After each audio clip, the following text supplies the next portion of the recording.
In the U.S., the Federal Reserve, as its central bank, has just announced its steepest interest rate hike in almost 20 years, 0.75%, not the 0.75% which was initially expected. VOA correspondent Jessica Stone has more in this report.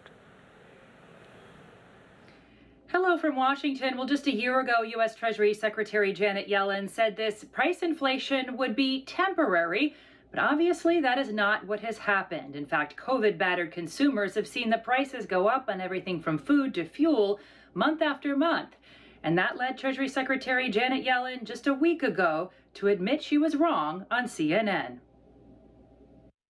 I think I was wrong then about the path that inflation would take.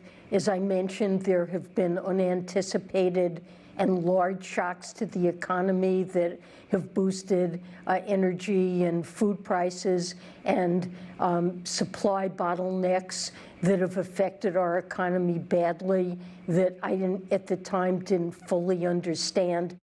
So why were the predictions so wrong? Well, analysts say after the 2008 recession, policymakers were still focused on reducing unemployment. So they kept encouraging Congress to pass these huge stimulus measures. Even though there were many forecasts for rising inflation, it never happened. They were wrong until they weren't.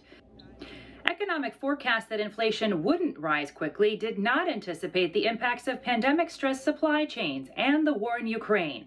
These put a strain on availability of gas, grain, and manufactured goods. And given that consumption drives the U.S. economy, now, even though Americans are working, they are facing the highest prices in 40 years. We have already seen a slowdown in American spending, and that has forecasters concerned, Wall Street reacting with tumbling stock prices, thinking that recession is just around the corner. Back to you.